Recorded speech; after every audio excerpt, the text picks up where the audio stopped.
Director, have you ever ordered that an FBI employee be terminated because he or she worked on an investigation into President Trump?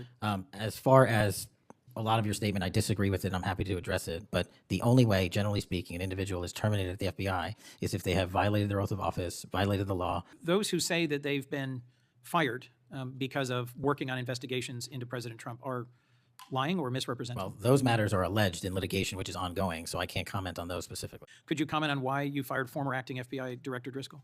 I can't because it's ongoing litigation. Let me turn to Section 702. Yes, when you testified in front of the CJS subcommittee, we talked about this issue. Can you give me an update on the FBI's implementation of these reforms and the direction you think it should go? So if hundreds of agents have retired or taken the fork in the road offer, and you have vacancies, but you're requesting $500 million less, how does having fewer FBI agents help you tackle violent crime and address our national security? Director Patel, thank you for being here. There's a number of issues I hope that we can speak to. I want to start by reading something you said to me during your confirmation hearing under oath. I have no interest, no desire, and will not, if confirmed, go backwards. There will be no politicization at the FBI. Then you looked me in the eyes and said there will be no retribution actions taken by the FBI should I be confirmed as director. I told you that in your office. I tell you that again today. I'm concerned that that's not what's happened, that since you took over as director, you've cleaned house or forced out senior leaders across the Bureau, in particular targeting those that worked on investigations of President Trump. The former acting director has just sued you for firing him for political reasons. So did a leader in the D.C. field office. And the well-respected leader of the Salt Lake City office was pushed out last month, leaving that office shorthanded at a particularly difficult time. I'm worried that these actions compromise the Bureau's ability to keep Americans safe. Hundreds of agents have resigned. You are lowering application standards to fill vacancies. You've reassigned large numbers of agents to work on immigration and street crime, issues other law enforcement agencies can handle, perhaps more effectively with the FBI, but I'm concerned that this compromises the Bureau's ability to address national security risks, uniquely its capability. In fact, you've shut down the Office of Integrity and Compliance, which makes sure that agents act in a lawful and ethical way, and reassign staff away from domestic terrorism investigations exactly at a moment I think we are all concerned about it. I also have to ask, you came before the Appropriations Committee in May and told us you wanted a $500 million budget cut for the FBI, literally an effort to defund the police. I am grateful for the work of the men and women of the FBI. They've done great work this year in Delaware, partnering with the Dover Police Department to support human trafficking victims, partnering with the Middletown Police Department on armed robbery and carjacking. And it's urgent, I think, that we fix the direction and the prioritization within the FBI. And I wish we could focus on those efforts today. But I'm seeing an FBI leadership more focused on social media clout and on political revenge than on fighting crime. Director, have you ever ordered that an FBI employee be terminated because he or she worked on an investigation into President Trump? Senator, thank you. One quick correction for the record. There's 280 NV investigations. I gave the incorrect number to Senator Hawley. Thank you. Understood. As far as a lot of your statement, I disagree with it, and I'm happy to address it. But the only way, generally speaking, an individual is terminated at the FBI is if they have violated their oath of office, violated the law, or failed to uphold the standards that we need them to have at the FBI. So those who say that they've been fired because of working on investigations into President Trump are lying or misrepresenting? Well, those matters are alleged in litigation, which is ongoing, so I can't comment on those specifically. Could you comment on why you fired former acting FBI Director Driscoll? I can't because it's ongoing litigation. Could you say now definitively under oath that the rank and file agents who were assigned to work January 6 cases will not be terminated because that's what they were assigned to do? I've said it before and I've said it again. Your case assignment, as I was given case assignments when I was a young prosecutor, does not dictate your career or your termination. Thank you.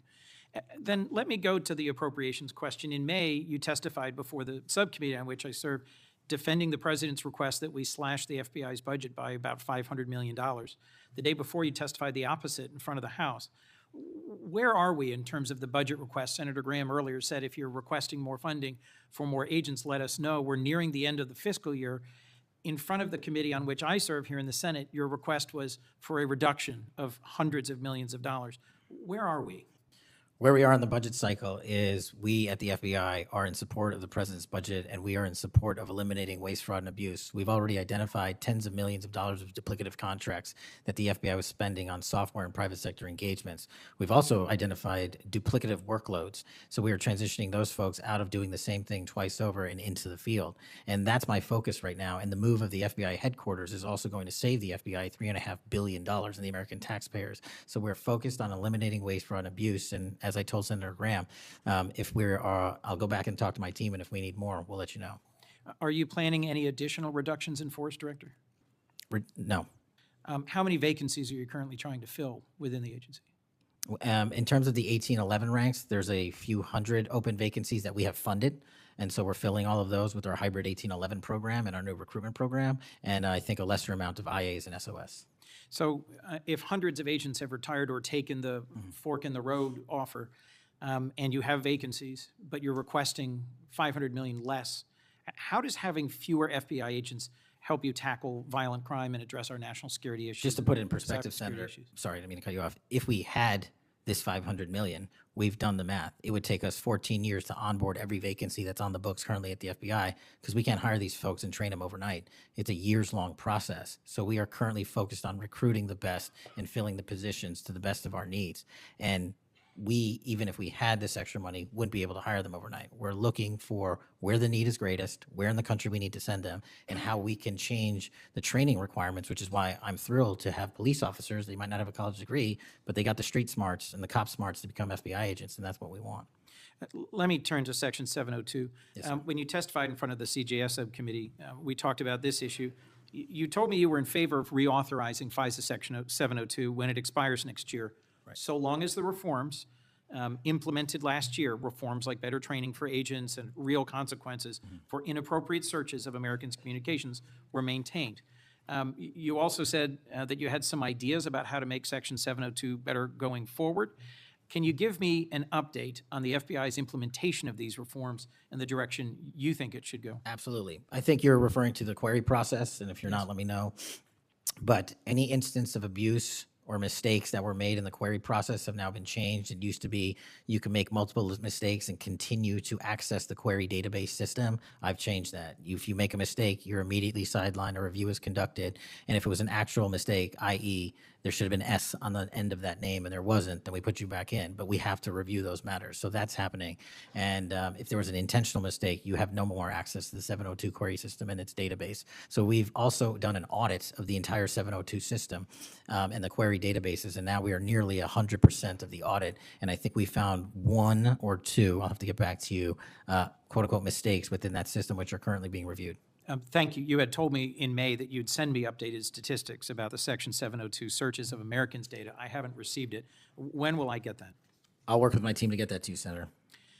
And frankly, in May, when you were testifying that you were implementing these reforms, you were also closing down the Office of Internal Auditing at the FBI. Now, that was the office created in the first Trump administration to improve the Bureau's compliance with Section 702. How is that working out? How can you continue to advocate for robust civil liberty protections but shut down the office that was created to enforce those safeguards? Help me understand this. Absolutely, Senator. This is a great example of sort of duplicative work. There was two divisions in the FBI working on this, and all we did was the inspection division, which is the leader in this query system and this audit system, has now been given the single source mandate to conduct these. So the OIA, its elimination, is just taking folks who were working there and were experts in it and folded in under the inspection division, and then taking other folks that we didn't need because we had enough manpower and pushing them elsewhere in the FBI. I'm concerned about the rise in threats against members of our judiciary. What are you doing with the U.S. Marshal Service to help protect our federal judges and with state and local judicial systems to help provide some of the expertise of the FBI in protecting them as well? I share your concern, Senator. We have 35 open investigations, 17 against federal judges, and the remainder against state court judges and threats that they have received. And as you know, federally, there's a specific statute which prohibits that. So we are working up those cases and referring them to prosecution where we can meet the threshold for evidence. In your written testimony, you referenced how counter-UAS legislation expires and we need to resolve the conflict in jurisdiction and authority. I agree, this is an urgent concern. I've heard from state and local law enforcement about it, from the folks responsible for major events, whether it's sports or concerts or public events. Given the tragic increase in political violence, I'm very concerned about the misuse of drones and the potential of there being a catastrophic event. What could we do to address this challenge? Well, obviously, reauthorizing the capabilities that we have under the counter-UAS program. But just to highlight what the FBI is specifically doing, we've been given the mandate to work with DHS to secure not just the Club World Cup that we had, by the way, which occurred in 32 matches across the country without any significant incident, which we're proud of, and we're taking that model for the next World Cup and also the Olympics. But the reason I bring that up is because we pushed out our counter-UAS programs to address the security needs, and that's where our focus is on events like that. Mr. Director, thank you for your testimony. I look forward to working on actually solving criminal problems and reducing the extent to which what we're going back and forth about is more political and partisan point scoring and more actually solving crimes for the American people. Yes, sir. Senator Kennedy. What unfolded in this exchange between Senator Chris Coons and FBI Director Kash Patel wasn't just oversight. It was a moment of accountability that the American people needed to witness. Coons began the way responsible lawmakers do, grounding the conversation in previous sworn testimony. He reminded Patel, and everyone watching, of the very promise Patel made when he sought confirmation. No politicization, no retribution, no weaponization of the FBI. But as Coons laid out, that promise seems increasingly distant from reality. He went point by point, painting a picture not through rhetoric, but through facts. Senior FBI leaders forced out, highly respected field office heads pushed aside, career agents walking away in droves. And who are the people being sidelined? Primarily those tied to investigations involving Donald Trump. That's not coincidence. That's pattern.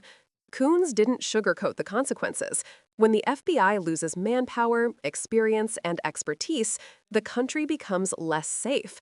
National security risks rise. Criminal investigations slow down, and the public's trust erodes. Real people in real communities pay that price, not politicians. Then we got to the core question, a question millions of Americans have quietly asked themselves. Has Director Patel ordered FBI firings because agents previously worked on investigations into Donald Trump? This was the moment. Coons asked it plainly, directly, without theatrics. And Patel? He dodged. He leaned on litigation. He leaned on technicalities. He did anything except give a clear and decisive no. That should concern every American, regardless of party. Because if the FBI can be used to punish investigators for doing their jobs, then the entire justice system becomes vulnerable to whoever sits in power next. Coons pressed further. Specific cases, specific individuals. He reminded Patel that firing career officials is not some administrative detail. It's a message, a warning, a chilling effect.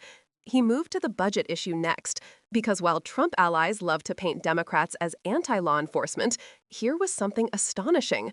Patel, the Trump-aligned FBI director, requested a $500 million budget cut to the FBI. Coons called it exactly what it is, an effort to defund one of the most important federal law enforcement agencies, at a time when crime, extremism, and threats to public safety are rising. And the contradiction was glaring. How can the FBI claim it's short-staffed, losing agents, lowering hiring standards, while also pushing for massive cuts? That's not strategy. That's ideology taking precedence over national security.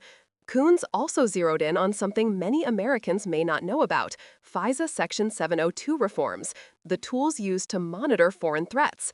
He pressed Patel on civil liberties, oversight, and the troubling fact that Patel shut down the very office responsible for internal auditing and compliance.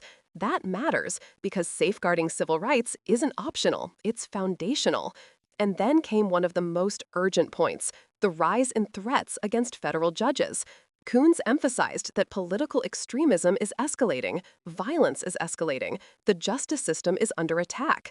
And yet, we're debating whether the FBI has the resources, leadership, and direction to confront it. What Coons did in this hearing, calmly, methodically, responsibly, was demonstrate what accountability looks like. This wasn't a partisan takedown. This was a senator performing the constitutional duty of oversight and demanding clarity for the American people. He closed the same way he began, reminding Director Patel and the public that justice is not a political game. It's about protecting Americans, upholding the Constitution, and ensuring that no individual, not a president, not a political ally, not a director, is above scrutiny. This is what democracy sounds like when it's working, and this is why elections and leadership matter.